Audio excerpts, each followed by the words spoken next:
Greetings, Ascending Masters. This is the Divine Alchemist. Once again, I want to thank everyone for spending your time with me and for tuning in. It brings me great joy to help raise the global consciousness. So I want to go ahead and jump straight into today's topic. And what I want to talk about is solitude. Now, solitude is something that a lot of us go through, and it's also something that a lot of us choose not to experience. I've met many people in my life who just choose to spend time alone, not really connect with others, and really stay to themselves. And on the flip side of that, I've also met people who never get time to be to themselves. They're always with other people. They're always spending their time just doing things that never bring them the solitude or take them to the silence. So I want to talk about that a little bit today. So we'll start with the question, what is solitude? Most people think they understand that it just means being silent, right? Or being alone, or just the dictionary would define it as the space of being by yourself. And I feel like a lot of us don't really realize that just because you're alone doesn't mean you're in solitude. Especially in 2023, the way technology is going for us. You don't even have to be around a person to see them now. We have different things like FaceTime, and we got Instagram and Live and all of these things that keep us away from our solitude. So even being alone isn't actually alone anymore. We spend some time engulfed in other people's experience. If you ever wonder what a person is doing, you just go on Instagram and you check their story. You can see what they're doing real time. Or if they're alive, you can see it really real time where actually this is what I'm doing right now. So I do love technology, and I think there's a lot of value in technology, but sometimes it's a little bit much, and it's getting to the point now where we do have to draw the line. We do have to understand that although technology is great and it adds immense value to our lives, it is in a space where it can be used too much, and it can actually start affecting, other areas of our life, one of them being solitude. So just to start with that, solitude doesn't mean that you're just by yourself. It means that you are disconnected. You're alone. You're alone with your own thoughts is where I really want to go with that, because even sometimes when we turn off the devices, we still have other people's thoughts lingering, or things that we learn from other people, or ideas that may not be ours.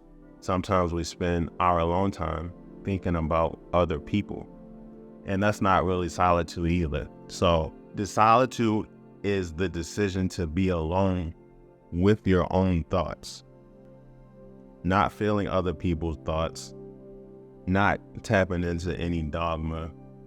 It's really just being alone with you. It's you versus you. Now, this can be uncomfortable for some people because it's not something that we're used to. It's not something that, I know I wasn't taught that growing up, that you need to take time for yourself and really just get in the silence and meditate, or, whatever the case may be. It's not something that is commonly taught. So that can make it challenging for people. And I can admit to you that it was challenging for me at the beginning. Solitude was not my thing. I was always a person that liked to be around people. Even when I was home, I would always just find a way to get out of the house, until I had to really just start asking myself, what are you running from? Why don't you ever spend any time alone?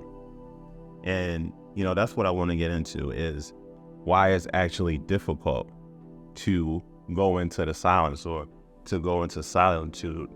And the reason why is, I touched on it earlier, but it's really the dogma. I feel like in this experience that we're having in this life, we have so much information and we have so many other people's thoughts that it's hard to hear our own. I mean, if you just think about it, how much time do you spend on your day on Instagram seeing other people's thoughts? How much time do you spend at work hearing other people's thoughts, no matter what you do for a living? How much time do you spend at home hearing other people's thoughts? How much time do you spend with your significant other hearing other people's thoughts? It doesn't take a lot of research to realize that this is something that you have to be intentional about. And it's very difficult because a lot of us have never been told or given a space to go into the silence, go into solitude, and spend time alone and really relish that, really enjoy it, really appreciate it, live in it, experience it, and accept it for what it is, which is something that's super important and valuable. So it's hard for us because it's just not something that we do. Picking up any new habit can be difficult for us. You don't go in the gym and run 3 miles the first day. Whenever you started, whatever you do for work, you weren't the best at it the first day that you started. LeBron James didn't start out being the best basketball player. You know what I mean? Like, we have to work towards these things. And, the solitude is no different. It's something that you're going to have to work towards. And a lot of times, these simple things, it feels weird when we have to work towards them. But we do have to understand that that's just the state of consciousness right now. That's the state of life where we do have to work towards some of the more simple things because we're becoming so advanced that they do lose place a little bit.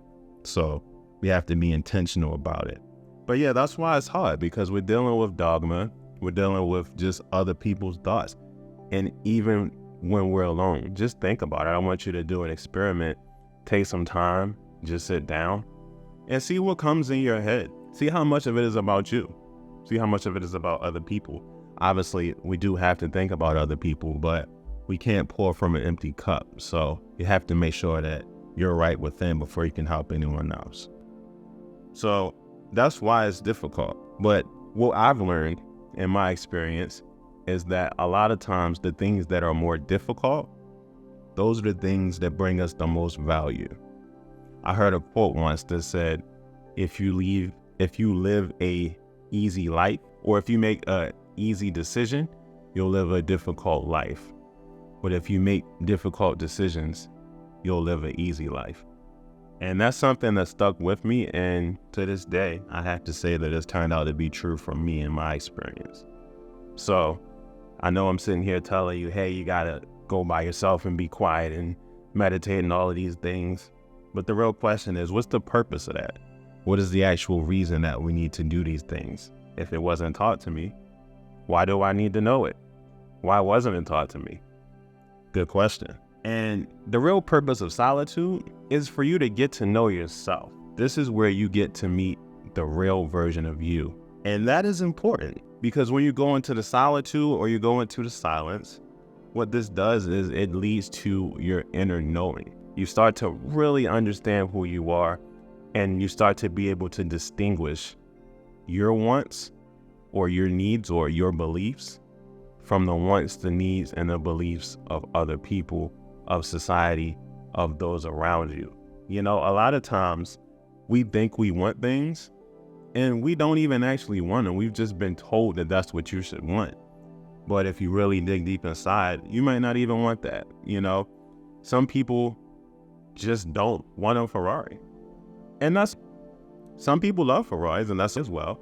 But for this example, maybe you're just a person who you grew up, you kept seeing Ferraris. You feel like a Ferrari is like the epitome of motor vehicles, and it means you made it when you got in this Ferrari.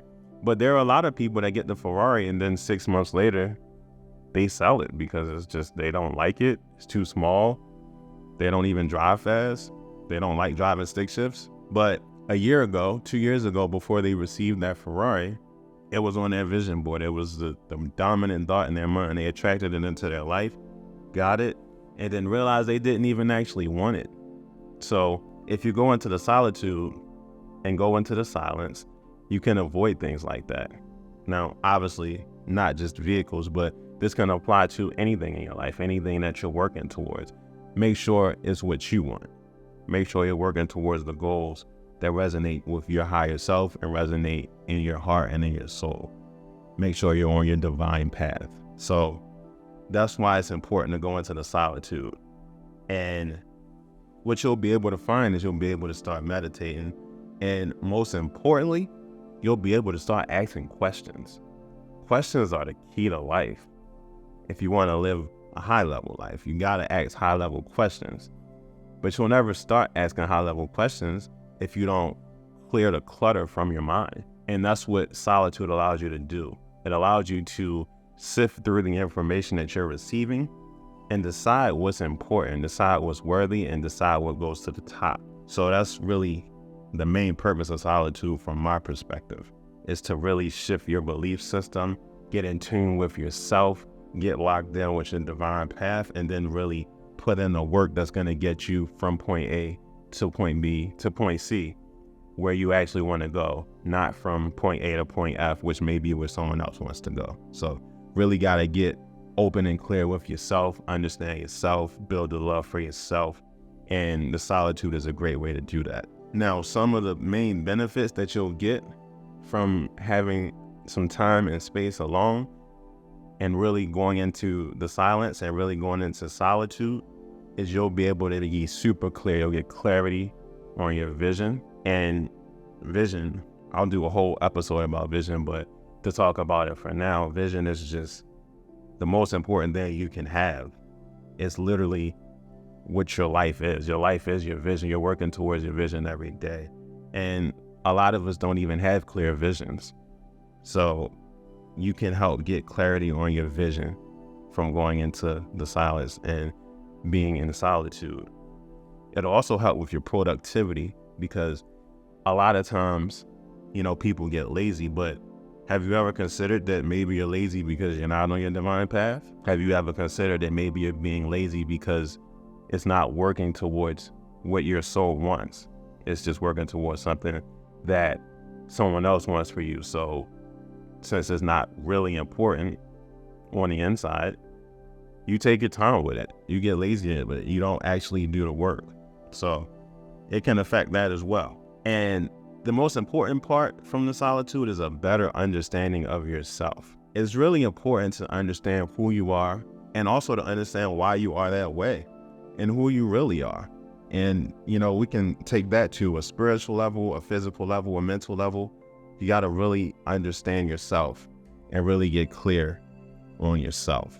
So definitely tap into the solitude. Now, I know this sounds good, and sometimes we do need a little bit of a push or a little bit of information to help us. So I want to go over a few different steps that's going to get you into a successful place, and where you'll really be able to gain the value from going into the silence and also going into solitude. And I know that, like I said, people don't start from point A and get to point Z right away. So I'm going to break it down in a couple steps. And this is going to be, even if you're a person that does spend time alone, but you might spend it scrolling on your phone, or you might spend it watching TV or binging Netflix or whatever you do in your free time. So this is going to help for people that are like that, but it's also going to help for people who always spend time out. Maybe you're outside the house, maybe you like to go party, or whatever it is you enjoy doing, you're out doing it. So this is going to be helpful for both of us. Step one is to start by actually scheduling your time. I can't even put words to how important having a schedule is for your time, when you really start understanding, ascension, and you're looking to move to the next level at anything in life. So this will help with your solitude, but this will help with your life overall and give you direction. But start by scheduling your time out. And when you're scheduling your time out, put time for solitude. And the solitude that you start with is not going to be the solitude that you end with. But I would recommend, for a beginner, you start with guided meditations. Even if it's just one a day, you can start with one a day. It's at the beginning of the day, or whenever you have time for it, squeeze it in your schedule. But I would start with a 15-minute guided meditation. Listen to the prompts. Make sure you put your phone away. Get away from the TVs, the lights, everything. And follow the guided meditation. Do that for 15 minutes a day. Might be hard to get through the 15 minutes at the beginning. But even if you can get 1, 2, 3 minutes, build on it. Start wherever you are and continue to build on that process. Now, once you get the meditations down, or the guided meditations down, the next step is going to be remove the words and just listen to some meditation music. And meditation music is super cool. I would recommend that you listen to some solfeggio frequencies if you're going to do that. And, you'll find those on YouTube, or really YouTube. That's where I would go to find them first. And, you'll start to notice these sounds and these frequencies that they tune you. Like you feel them. You feel them in your spirit. You feel them in your gut. So it takes you to a different place. Now, you might spend some time on the meditation music. And at this point, this is when I would say you can bump your time up to 20, 25, or even 30 minutes if you can. The next thing I would do after that, once you get comfortable with the music, is make 2 sessions for silence in the day. So if you still like the guided meditations, maybe you do that one early in the day. And then the second one, let's say you do just the music. And if you can get these both to 30 minutes, that's great. But whatever amount of time you have is going to work. Now, once you master the music and you got your time split out, you're meditating more than once a day, or you're going into the silence more than once a day. Let's remove the music and then go straight to silence. This is one of the major steps, and it takes some time to get to this point. But once you can do it, man, oh man, you're really going to start seeing the difference in your life. So when you get to the silence, that can be a little bit tough, because this is where you're going to start hearing your thoughts. They might be running rampant if you haven't started to train them yet. You should be already in the habit of training your thoughts since you've been listening to the guided meditation and the music, but you may not fully be there yet. But once you get to the silence, just remember, you don't want to suppress your thoughts. You don't want to make them go away, but allow them to show up. But then what you want to do is just don't hold it. If something comes in your mind, let it go. And then you can focus on your breathing, or most people choose to focus on their breathing, so I'll say that. You can focus on your breathing and, remove those thoughts or allow those thoughts to flow away. And eventually you'll get to a silent point. Sometimes it takes a little bit of time.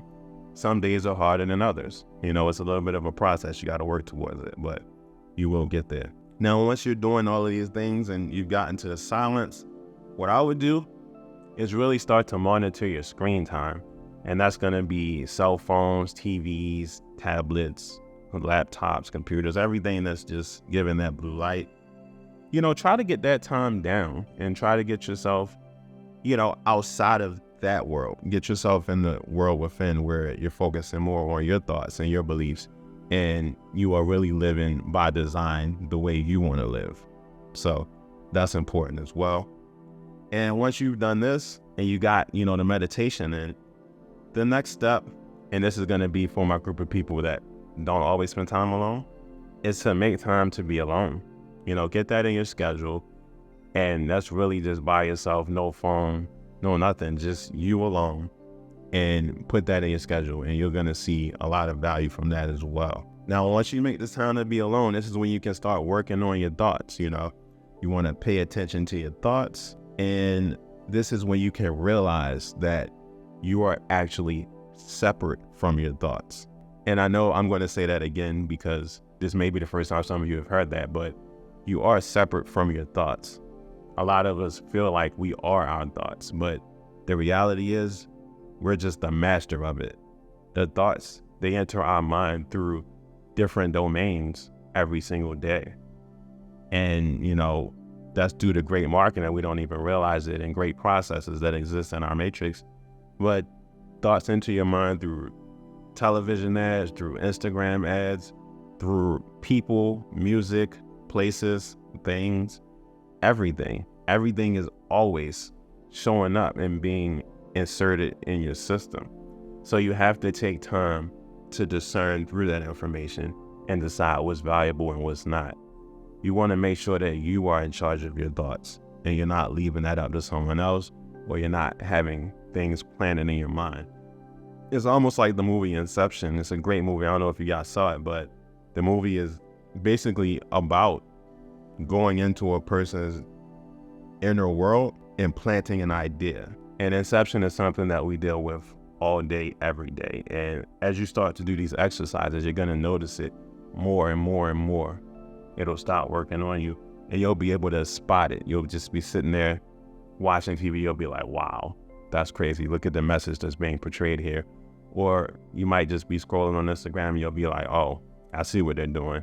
Or even if you're listening to your favorite musician and you hear them, say some lyrics, you might say, oh, I hear that. So you start to really pay attention to things that are not your own.